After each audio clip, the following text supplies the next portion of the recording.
அன்புள்ளம் கொண்ட தமிழ் பெருமக்களே,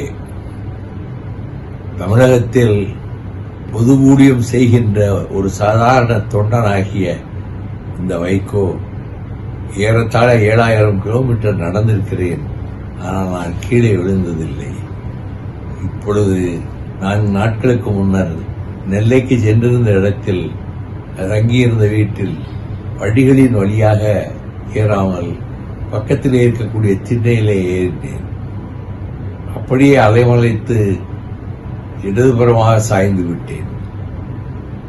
எனக்கு தலையில் அடிபட்டிருந்தாலோ முதுகெலும்பு அடிபட்டிருந்தாலோ நான் இயங்க முடியாம போயிருப்பேன். இப்ப என்னன்னா, இடது தோள்பட்டையினுடைய அந்த கிண்ணம் உடைந்திருக்கிறது, அதோடு அந்த எலும்பும் கீறி இருக்கிறது.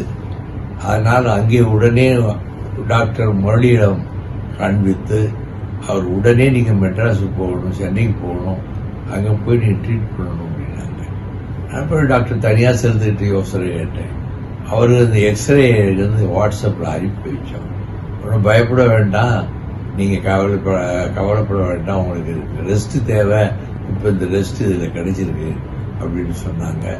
எனக்கு அநேகமாக ஒருவேளை நாளைக்கே அறுவை சிகிச்சை நடைபெற்று அந்த கிண்ணம் தோள்பட்டையிலிருந்து விலகி இருக்கிறது அல்லவா, அதை திரும்ப பொருத்திவிட்டு அதோடு சேர்ந்த எலும்பும் ஒரு 2 சென்டிமீட்டர் உடைந்திருக்கிறது, அதுக்கும் சேர்த்து நாளைக்கு அறுவை சிகிச்சை செய்யலாம் என்று டாக்டர்கள் இங்கே திட்டமிட்டிருக்கிறார்கள் அப்பல்லோ மருத்துவமனையிலே.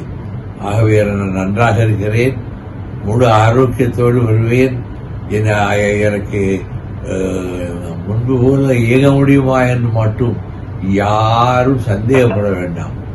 நான் உழைப்பு என்பதற்கு இலக்கணமாக இருக்கக்கூடியவர் என்பதை கலைஞரே சொல்லியிருக்கிறார்.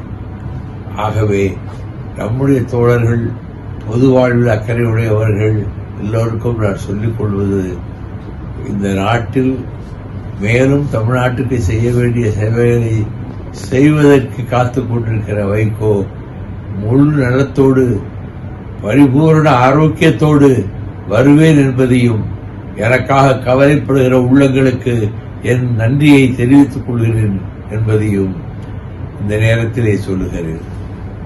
இதுபோன்ற செய்திகளை மேலும் தெரிந்து கொள்ள எங்களது யூடியூப், Facebook மற்றும் Twitter ஆப்களை சப்ஸ்கிரைப் செய்யவும்.